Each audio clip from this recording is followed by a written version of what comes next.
My name is Peter Goetje. I'm a director of the Nordic Cochrane Center in Copenhagen and professor of research design and analysis at the University of Copenhagen. 2 years ago, I found out that our prescription drugs are the third leading cause of death after heart disease and cancer. Our drugs kill around 200,000 people in America every year, and half of these people die while they do what their doctors told them. So they die because of the side effects. The other half die because of errors. And it's often the doctors that make the errors, because any drug may come with 20, 30 or 40 warnings, contraindications, precautions and so on. No doctor in the world knows about all this. So they give patients drugs that they should not have given them, that interact dangerously with other drugs or food items or so on. And then the patients die. That's the other half. So the other thing I found out 2 years ago was that much of what the drug industry does fulfills the criteria for organized crime in US law. And they behave in many ways like the mafia does. They corrupt everyone they can corrupt. They have bought every type of person, even including ministers of health in some countries. So there is a huge amount of corruption. In my country, for example, Denmark, we are regarded as having very little corruption. But yet we have thousands of doctors on industry payroll, although we are just 20,000 doctors. So this is an effective kind of corruption. The drug industry buys the professors first, then chiefs of department, then other chief physicians and so on. They don't buy junior doctors. So when several thousands are on industry payroll, it's really, really bad. And that's why I wrote my book, Deadly Medicines and Organized Crime, How Big Pharma Has Corrupted Healthcare. I hope to convince patients not to take so many drugs, because so many die from the drugs they take. In my country, people take so many drugs that every single citizen can be in treatment with 1.5 drugs from they are born till they die.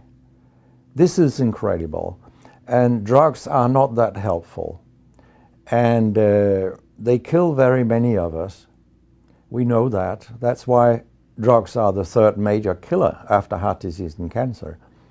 So what we need in the coming years is to take far fewer drugs than what we do currently.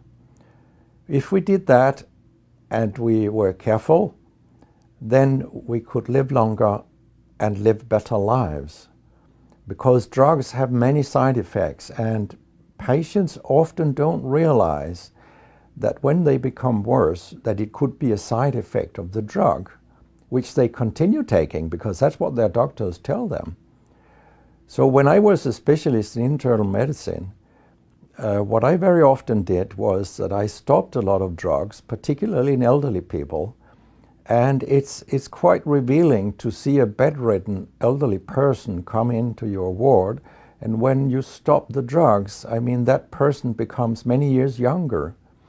And many of these drugs affect the brain, and old people tolerate that very, very badly.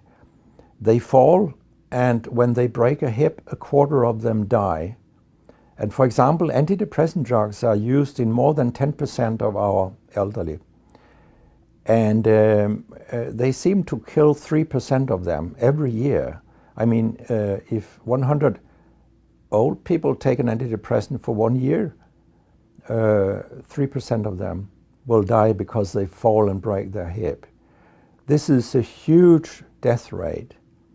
So a lot of other drugs than antidepressants also make people fall and kill them. And they may affect your cognition, your memory and all these things. And then they interact in ways that we know almost nothing about. Very many elderly, they take more than 5 drugs a day. And we actually don't know how these drugs interact with each other. What we do know is that all drugs have many effects in the body, and some of them interact also in their metabolism. so that you can get a too high concentration of a drug if you take other drugs simultaneously.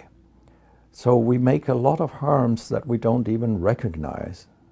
I have a pretty colorful collection of things people have called me during all these years.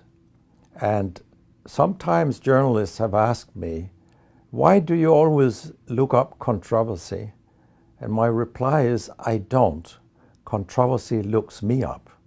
Because it's not popular to tell the truth in healthcare. You will get a lot of enemies, because a lot of people make money on false premises, doctors and industry alike. And our drug regulators and our politicians, they are on board on this wagon. So very few people are independent of money in healthcare.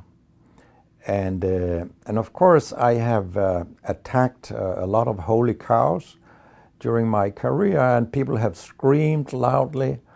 In a French journal, I was called a statistical masturbist because I showed with statistics that mammography screening didn't work and things like that. And I was even accused of scientific misconduct by the Association of the Danish Pharmaceutical Industry, which was completely ludicrous. It was harassment from beginning to end. They came with vague arguments that we cannot recognize the conclusions in your study, and they could have come up with numbers and said, these numbers are wrong. They didn't do anything. It was only harassment. It lasted 18 months, I think, the whole thing. And then when we were acquitted, I made sure that this nasty behavior was described in the British Medical Journal. So after that, they haven't come so much after me, the Danish drug industry. And when my book about organized crime came out, they just lied about it, as they always do. That my examples were old, they went back 90 years and so on. But, you know, where I demonstrate that what the 10 biggest companies do is organized crime. These examples, they were from within the last 10 to 15 years. That's not old examples. And the crimes have increased because when crime pays, you will have more crime. That's how capitalism works.